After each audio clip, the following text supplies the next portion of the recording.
This is your Kick-Ass Life podcast, episode number 226 with guest Lori Harder. This is the Your Kick-Ass Life podcast with Andrea Owen, a no BS guide to self-help and badassery. Because ladies, let's face it, life's too short for it to not kick ass. And here's your host, the girl who serves it up straight with a side of crazy, Andrea Owen. Hey there, ass kickers. Welcome to another episode of the podcast. As always, I am so glad you are here with us today. This morning, I was making some Instagram stories. Do you guys follow me on Instagram? If you don't, I really do think that you should. I don't like to tell people what they should do, but I'm going to do it now. You should follow me on Instagram. I love Instagram and I love making Instagram stories. And the feedback that I get from y'all is that you really, especially love my Instagram stories that feature my dog. And I call her my office mate or my coworker, my one coworker. She's home with me all day. And I love to sing her songs. And I would have never thought that I would be publicly humiliating myself. No, I'm being dramatic, but I do sing my songs on my Instagram stories to her. Oh my God, she's so funny. And then if you're not familiar with Instagram that much, if you go to like my main feed up in the upper left-hand corner, click my profile picture. If it has like a circle around it, like a rim around it, that means that there's a story for you to watch. And then also at the top of like your main Instagram feed, you'll see a bunch of people's stories. And admittedly, I go to my own main Instagram feed. And you know how some people can create highlights? Well, I think everybody can create them. I don't know. But I've created a bunch of highlights. You can see them there on the main page and they're named. And the ones that I put together that are just of my dog crack me up so much. I think I'm hilarious. It's really her. She's just funny. There's one called My Coworker, and then there's one called Dirty Baby, which is like just a montage of all of the Dirty Baby Instagram stories. Anyway, also you can find updates there in my Instagram stories because right now we're sort of in limbo with the second Daring Away retreat that we opened up because there was a lot of people who had put down a deposit, and we're still kind of figuring out all of those people, like who's in, who's decided not to come. And next week I'm going to officially announce if there are any spots left, but you'll be the first to know if you follow me on Instagram because I will post over there. I'll post in my Instagram stories what is actually going on. And of course, if you're on that interest list, if you signed up a while ago on that interest list, you will be the first to know. So of course, I'm so excited about today's guest. Lori Harder is back. She's been on a few times and she is my buddy and I just adore this woman so much. She has a brand new book coming out very soon called A Tribe Called Bliss. And I read it and I think it's a wonderful self-help book. So we're going to be talking about that during this episode. And then at the end of the episode, I'm going to be telling you, Lori's giving away 10 books to my listeners, to y'all, 10 different people. So find out how to win a copy of one of those books at the end of the episode. I'm sure that you will love this. I'm not going to read her fancy bio. Lori's been on the cover of like 10 fitness magazines. She has like 2 7-figure businesses. She's just an all-around amazing, kind human being. One of the things I love about Lori, this is not in her bio, but I love how she is she's at a top tier level with the platform that she has, the amount of followers that she has, and she is still so nice to people. She has not reached that place where some people do, where they're like, I'm not going to talk to the little people. She's not like that at all. She's genuinely one of the kindest people I know and so funny, and I just adore her. So without further ado, y'all, here is Lori. Lori Harder, welcome back to the show, lady. I'm so excited to be here because honestly, don't you love just having a conversation with your girlfriends and recording it for content? I know. I'm like, do I actually get paid to do this? I feel almost like guilty and selfish. It's just because it's the greatest. I know. Well, that's how you should set your life up so that you can have fun while you're And what a good segue for the Oh, there you conversation go. we're about to have.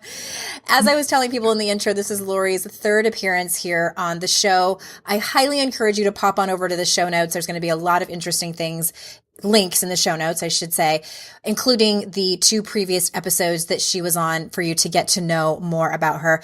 And you'll understand quickly why she's one of my favorite people. And I'm ecstatic because it is almost time for your brand new baby to come out into the world. A Tribe Called Bliss, break through superficial friendships, create real connections, reach your highest potential. So, all right, let's start from the beginning. And because I was thinking about what I wanted to talk to you about. This book is so important because I'm over here harping on everybody all the time about their female friendships and their community and what you like to call your tribe. So I don't even think we need to get into the conversation about what it is and why it's so important. I'm pretty sure my audience already knows because, again, I'm lecturing them all the time about it. So I think that, I was thinking about, okay, what do I hear my people struggle with a lot? And from time to time, I hear that a lot of the women in my community don't have their own tribe because you get to a certain age and you don't have the built-in anymore of college or high school or even sometimes work and things like that. So let's start from there. If we don't have our own community or tribe, how can we start our own? Well, I mean, honestly, and I don't want to refer right to the book right away, like, oh, it's in the book, but that is, I word for word, like I've created even scripts around how to create these tribes when you're older, because so I moved a lot. So what was happening, and I was changing a lot. So as I was evolving, and we know that as we evolve, we really need to seek tribes that are either where we want to go, or evolving alongside of us, or you tend to go back to the group of people where you were, because, what fun is it to be making all of these changes and having all these accomplishments if you're constantly celebrating alone and you have no social life anymore because the people who you were socializing with are doing things that don't align with where you want to go. So it really is like, I was moving all the time as well. And it's like, how does this 30-something-year-old woman go from city to city or move from the Midwest to LA, which seems like moving from, seems like moving to another country, to be quite honest with you. It's like, how do I create these friendships of these people who are going to evolve with me and support my goals? And how do I have this conversation? And what does this even look like? And, it became my goal, because I hit this point where even though I was accomplishing my goals, I was really lonely and starting to question, is this worth it? Like, is this worth all of this striving if it's alone and I don't have these people to hang out with or celebrate with? And I really believe that women are meant to have women friends as well, because even though I was married, one would think that, your husband's your best friend and that you wouldn't be lonely. But there's this whole part of us that we can't actually access without having women friends. So when I moved to California, I made it my absolute goal to create this tribe of women out here. And it took me a couple of years, but by the time that I did, I was really understanding what it would look like. What does it look like that I did? How was I able to create this tribe? And how could I apply this, write this in a book, and show people that they can really do this wherever they are in the world? So one of the main things that I did was just really reached out on social media because I didn't know what else to do. I was like, what in the world do I do? But I needed to learn the language of how does a total stranger reach out to another stranger. It's like asking someone out on a date. It's awkward, but necessary. It totally is. And it was, you know what I mean? It was weird. And I had to let go of some of you have to let go of really caring what people think. And I had to get really honest. So I found that I was like, okay, how do I connect to another human? And I was like, be a human, like connect to them on a human level. So I would kind of look around at either hashtags or look at different groups of, I would look for groups out here in LA, or I would look at people who were on the Soul Cycle wall, or I would look at people who were on the Orange Theory wall. Like I would go to these places where I'm like, okay, well, do I have fitness in common? Do I have business in common? And I would either try to connect with someone or reach out and say, hey, I'm new to the area. I see that you're doing X, Y, and Z. Just looking for a way to kind of connect with like-minded women and see where that conversation went. And then maybe from there be like, I'd love to grab coffee. Literally, I don't want this to infringe on your schedule. I always give people an out. And I think that's really important to let them know that you're going to either come to them, respect their time, not let it go over 30 minutes, or an hour or whatever that looks like. And also say, if that's not great timing, don't worry about it. Just really looking to make like-minded connections. So those were some things that I started doing, and also started going to classes, like attempting to build community in any way that I could. And you're not going to be able to do it without putting yourself out there. So I think for a lot of women who are feeling really lonely or feeling like they're having trouble going to the next level, because I really believe that Tribe takes you from transition to transcending in a much quicker way. So it's about connecting with those people, going to the places, asking, creating these boundaries, and really being clear on what your expectation and what your desire is. Because I think that so many of us are not entering into these relationships because we're afraid that this person that we're meeting might want too much of our time, or might suck our energy, or we don't know what they want, or do they need to be best friends with us right away, or what is this going to look like? And it can be really scary because we project, our past experiences onto this experience if we're not clear. Yeah, I think that that can be the tricky part, because typically, not always, but here's what I hear a lot. Tell me if you hear this too, is that the women that in my circles, in my community, I encourage them and give them strategies like you were just talking about on how to go and meet these new friendships and create these new communities. And then they meet these women that they like, but they're like, well, they're not into personal development as much as I am. And so I get frustrated that I have to be the one who has this conversation and And I'm like, I don't know what else to tell you. Like you were chosen to be, to step forward into personal development. You're going to be the one to model it. You're going to be the one to start these hard conversations and to be forward and ask these questions. And so do you have better advice than I do? Because I don't think it's very nice that I'm like, you need to just get over it and be, because when I was writing this book, I'm like, tell me everything. Like, what is stopping all of us from connecting? So I just got this like plethora of this outpouring of like, I didn't even know this tidal wave was coming. I was like, oh, damn. Okay. Yeah. So how do I write about all of these things that people have? And that was definitely one of the big ones is, they're not all like-minded. I feel like I'm the one always carrying these people. And it's like, yeah, totally. So, I completely cover that in the book, talking about how, if you are, I call it collecting people. So some people might have referred to that as like a negative thing in the past, like, oh, what, collecting people, like you're just random, you know what I mean? Like a negative connotation. And the thing is that you are going to have a few main characters in your life. And if you don't have the supporting cast by collecting people for what they show up as in your life, like your lead characters can't show up as who they really are either, because you're relying on them for everything. So I always look at those people who I meet and I'm like, they're not really into self-development. But what I did notice is that this woman is really brilliant around like expressing herself and fashion. And, maybe she just is this amazing woman for all of these other things that I'm really interested in, decorating my home. Maybe she's really great at gardening and I've had an interest in that, or writing a book, or maybe she, gets out there and really does adventurous things. Like now I have all of these people in my life that I allow them to show up as who they are and what they're good for in my life, like being themselves. So I think that's the first part, is not having the expectation that every single person has this checklist of like a boyfriend. You know what I mean? Yeah. Like you're going down to, does she have this? Does she have this? Does she have this? No, we're not going to. Like, we're all going to let each other down if we think we have this checklist of, are they our best friend or not? So, and that was my whole thing, is if they didn't match up everything, I would be disappointed. It was like, well, this is not like a ride or die. Yeah. So she's not it. So allowing these different women to show up in my life, like this is the woman that I go to when I want to just be spiritual and analyze the crap out of everything. But she's not the woman I go to when I want to drink champagne and listen to like music and hang out on the beach. Like, that's just not her. She's never going to be that. So it's kind of allowing these people and knowing where to go. And also knowing that we can all get along together if we take off that expectation. Like, I have tribes where there's so many diverse women but we all know that we all fill a certain roles and we don't have to be into everything, but we can all kind of bond over the same idea of wanting to know about each other. Yeah. So the book has like series of questions that is going to take you and that person that you might not feel really deeply connected to, or you might not have personal development in common.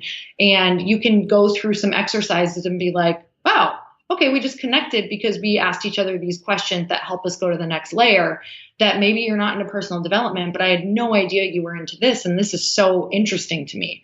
So if we don't see something right away, it's like we're bypassing the people that I think can oftentimes offer us even more value than the person who is like-minded. Yes. Well, okay. So many things that I want to touch on, but first I want to remind people that there is a giveaway we'll tell you everything at the end of this podcast episode. So stay tuned. And I can't even tell you how much I love this book, Lori. Like, I want everybody to read it. It's packed full of so much important information. There's no fluff in this. One of the things I can't stand about self-help is when you can tell somebody was trying to fill a word count and it's just like glitter in there, like fluff. And this book does not have that at all. I mean, everything is in there for a reason. And circling back to what you just said, I feel like, I feel like in our friendships, I don't want to be someone's everything. That is exhausting. Oh my God, yeah. I feel like it would be so much pressure to be that one person for, oh God, it just like makes me tired just thinking about it. And so I think that's such great advice. And one of the things, well, I just want to say this too, just about the book in general. I'm bouncing around because I'm so excited. But one of the things was, I think it's in the very first, when the book kicks off and it's chapter 1, Born for Bliss. Is that what it's called? Yes. Okay. When you start telling your story, and I was so sucked in. So I got, full disclosure, I got an advanced copy, and they call it advanced copy. I always want to call it advanced copy because it seems grammatically correct. Yes. But it's not. So I was standing in my bedroom, flipped it open and started reading, and like sat down on the ground and like kept reading. And please write a memoir because I wanted you to finish the story. I was like, no. Don't move on to the self-help yet. That was like one of my favorite parts. And I was like, okay, but I have to, turn. Okay, pivot, keep going. The hard part of writing self-help, it's like how much of your story do you put in and how much of the actual content. But it was riveting. It was really, really interesting. And I had no idea about some of the things that had happened to you. And I'm sure that everyone listening can relate to the things that happened in friendships and trauma in your life and things like that. So I won't say any more because I want everybody to read it. Section 2, I don't think that any of the sections are my favorite, but I'm going to say it jumped out at me, and I love how it's set up, and that you call this the 7 sacred agreements, the new way of being. And I want to talk about all of them, but we don't have time. So let me, okay. You know what I think we haven't talked about a whole lot? I've just touched on this topic on the podcast is let's talk about gossip. It is your agreement number 3. So tell us why you feel like that is so important. I mean, it's kind of obvious, duh, but let us in on Lori Harder's expertise on that topic around friendships. Well, this was when I started writing this chapter, it was so near and dear because I, number one, have definitely gossiped about people. We all have. We all have. I've done light gossip. I've done malicious gossip. I've done it all. But I have also been like feasted on. So I have been the center of some seriously malicious gossip. Now, would that make you the gossipy? Yeah, I guess it would. I call it makes you the feast. Like I've feasted on people and I have been the feast. So yeah. And it was, honestly, it was a year of my life, and it was women that they were my legit, it was the first tribe that I actually really let into my life. So that's why this book is even more like seriously near and dear. I think every single woman has experienced it. So, and these were women that the first group I really let in after a long time of letting my walls down. And then because we were basically all somewhat in the same business and so many things happened that I think ended up kind of triggering this for people. And I can even look back and see it. I mean, now I have so much compassion and some of the people are back in my life and it's a beautiful thing, but we had so much to work through. But for a year of my life, because of what was going on, it was like, I did not want to get out of bed. I didn't understand how it was happening. And I felt like, I mean, the thoughts that go through your head when you feel like the people who know and love you the most are now turning on you and saying horrible things. It's like, you don't actually know what to do. So honestly, that's when I found Marianne Williamson's A Return to Love, and it completely changed my life. And that this is actually where the Bliss Project came out of, is if that would not have happened to me, out of the darkest hour, the most beautiful thing in my life, has come out of it, which is my live event, which from the live event is why the book had gotten written. So why is gossip so important to talk about? It's because we know it's important not to do it, but we don't get what we're actually doing. You guys, gossip is like the intentional killing of another person's soul.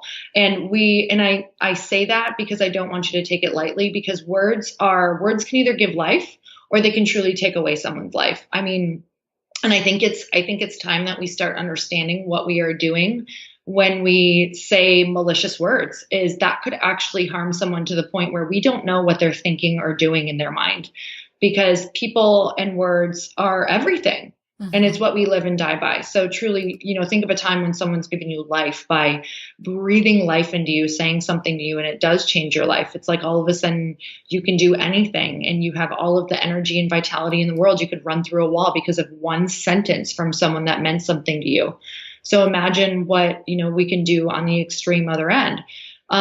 So I really dive into talking about what is good gossip, because I do believe there's good gossip when you're trying to get to the other side, and what that looks like, and really having the intention of, I need to talk about this and what happened with this person, and asking that person, are you a safe space for me to talk about this with, where this isn't going to go anywhere? If we could just talk with the intention of you helping me get through to the other side and maybe forgive this person or find peace or find an answer.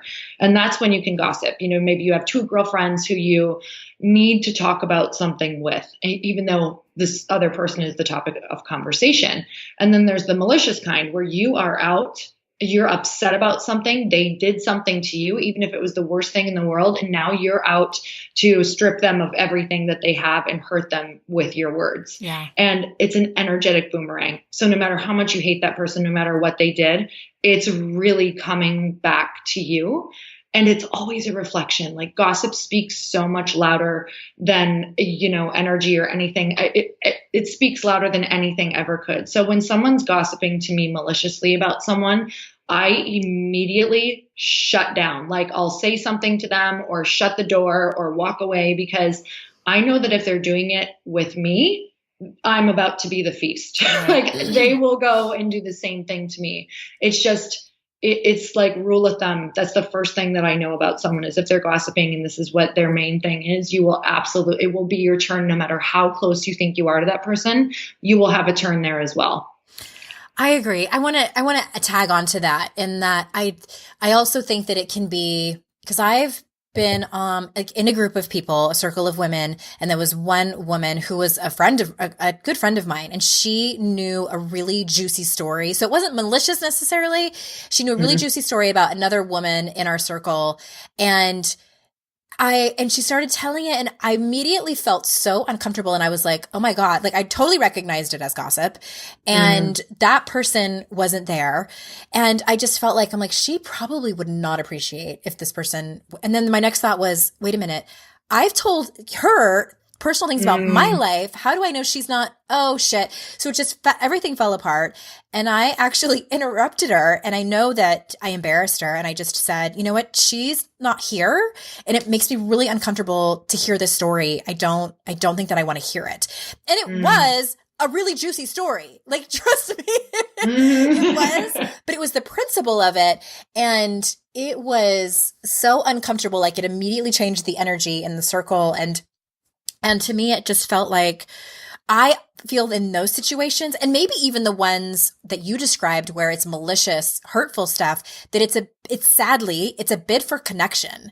I think that a lot of times the person telling the story, the person spreading the gossip is thinking, I know this piece of information that nobody else does, and they're going to be interested in it. So if I tell this story, we are connecting on some level. And it's just a shitty way to connect though. So just be aware of it. That's my advice for people. And I feel like we've all done that where it's a cheap way to connect. Cause it's quick, right? All of a sudden you're in the inner circle, like where, something that other people don't. And it's harder to connect over the real stuff. It's harder to connect over the more powerful, soulful stuff, because that would mean she would need to be getting more vulnerable and not using someone else's vulnerability, So it's really, understanding like, wow, it is harder to connect. Like that's a quick, cheap way. But it's also, you feel like crap afterward. If you feel immediately like you feel guilty or you feel a little bit bad, or you're like, oh, I hope that doesn't go anywhere. I would feel really awful if that got out. Like, why even bring that into, I feel like it's taking these beautiful, clean relationships that can really evolve and take each other to the next level and tainting them a little bit. It kind of does it. You're kind of like, oh, that doesn't feel as good as I would like this relationship to feel. Yeah. And unfortunately, my relationship with that person has changed, and I had to come to terms with it. And just like, we're still friends, but I don't share super personal details and information with that person. And now I'm okay with it. It was sad at first, but I'm like, all right, like you were saying in the beginning, that friend, I have her for different things in my life, and it's not the personal deep stuff anymore. That's okay. Right. Which can be sad. Well, okay. So tell me about, in the book, you talk about a friend that you had from when you were younger. You called her Bree, and how that friendship over time changed, and sort of like how you came to terms with that. Can you talk about that a little bit? Because I feel like I talk to women who have had these friendships, like sometimes they're childhood friendships, and they change, and they either don't know how to like have the conversation, like, hey, can we kind of debrief like where we're at now as adult women, or they don't know how to walk away from the friendship. So can you talk about either how you dealt with that friendship of your own, or just in general, what do women do with that? Growing up, I had a couple good friends, but this one in particular, it was always that relationship. And I don't know if you guys can relate, where I felt like I was always chasing her. Like I was always yearning to be her friend, because she was like the popular, funny, like I don't care who met her. It was like, she was the girl who was always on a vacation, but like never on her dime, because people just wanted her with them. Yeah. And it was like, I would have plans with her and they would get canceled. And I was always that person who was just like kind of strung along, but and that just kind of describes how I thought relationships were, because that was my, from the first, like what I would call a real best friend at like 13 or 14, advice that I was getting from her was, don't talk about it. I can't talk about it. It makes me feel bad. Yeah. And so it was like shutting down. I audibly gasped out loud when I read that in your book, that was her solution, and that was how she showed up for you. And she was probably doing the best she could. Because that's what she did. Honestly, I look at it and I'm like, oh my God, this is what she did. She had a couple traumatic experiences in her life, and she was like, you know what? I just don't talk about them, and they go away. And I'm like, they're not going away, sister. Like, they are coming back in your life. So I could kind of see that in her life too. But for some reason, I just thought, because I still put her on a pedestal, because I thought if I can just be like her and be her friend and whatever that looks like, because so many people loved her, that people would love me too. And that just was not the case. So I would just do, I was like, okay, if that's what she says and that's what she's doing, that's what I'm going to do. And that did not work. And years later, as that friendship, it just kind of started to fizzle out, because she was never there. She was just never there for me anymore. So I had to actually move out of that relationship pretty abruptly. Like I kind of just stopped, calling and asking. And because I was always chasing, it fizzled fast, because she wasn't. You weren't there to put in the effort anymore. And she wasn't chasing. So it was like, okay, well, that's done. And it was painful and it sucked. And, because the one person that I really feel like knew me growing up, even though she didn't really know me looking back, it was like now I didn't have any real connections to my past, because growing up in that more restrictive religion, she was the one person that I did share anything with.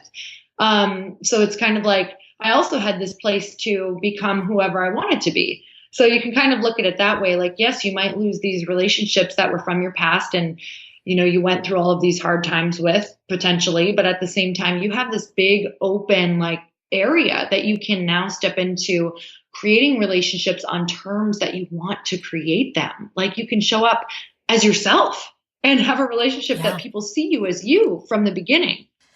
I think that it's so interesting to hear other women's stories about friendships that they've had when they were younger, and that everybody. I'm a true believer that everybody is doing the best they can with what they have, and sometimes people's best is shitty.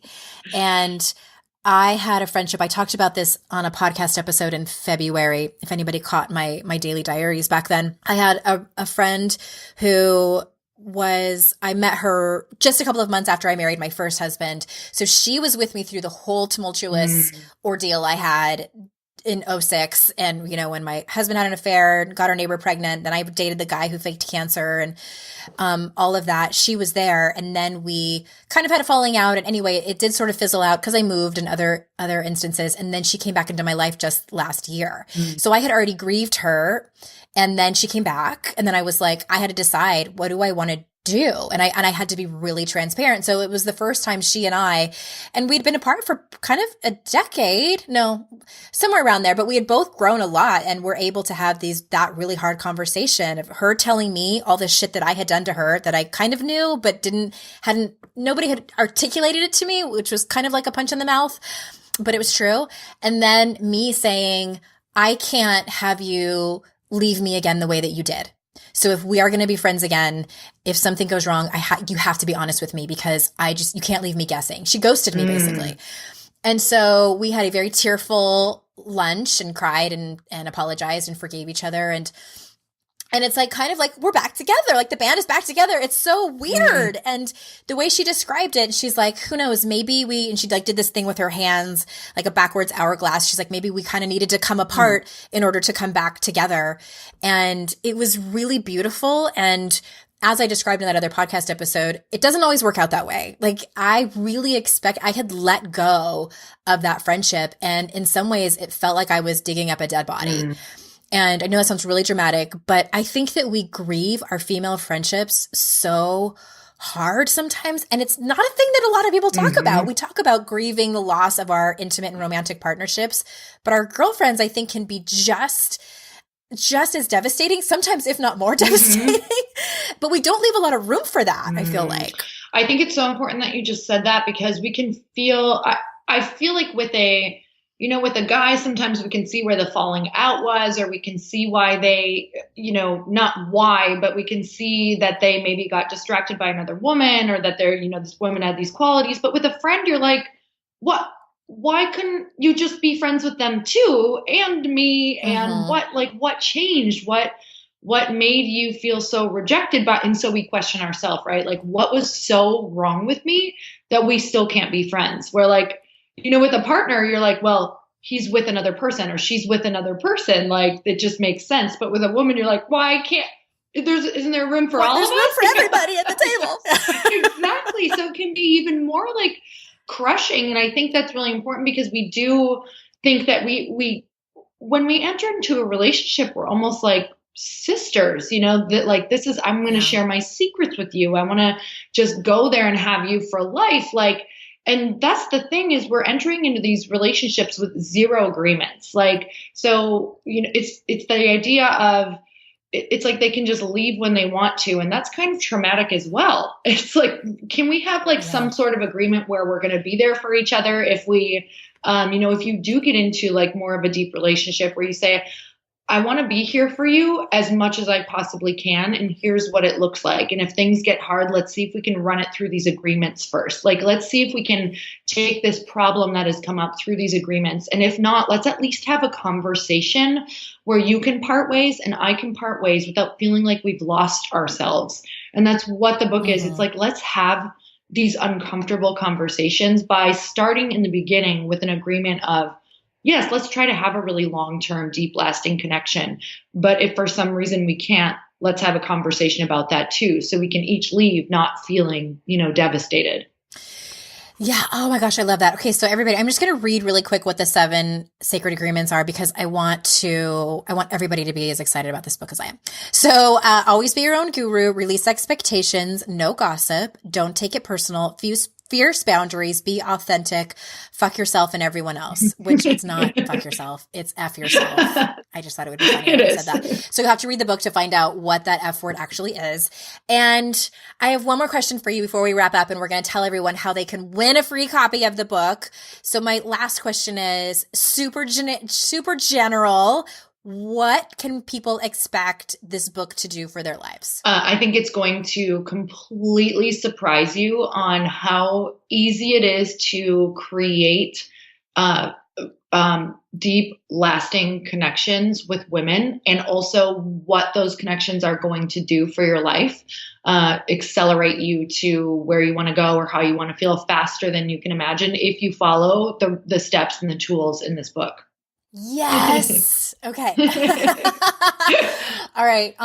Everyone, the book is A Tribe Called Bliss, Break Through Superficial Friendships, Create Real Connections, Reach Your Highest Potential. It is available May 8th, but you can pre-order now, probably online, wherever books are sold, yes. Right? Amazon, Target, all those places. Mm-hmm. Okay. So Lori is generously giving away 10 free books to my listeners. So what you're going to do is you're going to go to loriharder.com/free book. That's all one word, and enter code YKAL.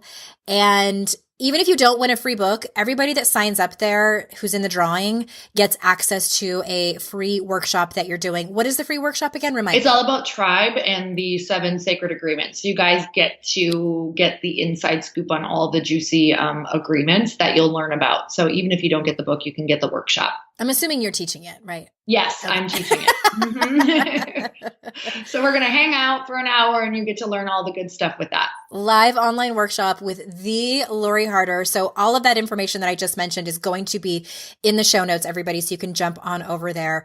Lori Harder, A Tribe Called Bliss. Everyone go out and buy it. Check the show notes to win a free copy. Thank you so much for being here. Oh, I'm so grateful for you, and I'm excited to connect again. And I love that we always kind of show up in each other's lives and really know what's, you went on your book tour recently, and you've been such an inspiration for me with your books and how you put yourself out there so vulnerably. And also it just helps you connect with women. And that's been a beautiful journey to watch as well. Oh, thank you. And everybody out there listening, thank you so much for being here. I know how precious and valuable your time is, and I'm so incredibly grateful that you choose to spend it with me and my guests. And until next time, ass kickers, I will see you all out in cyberspace. Bye-bye.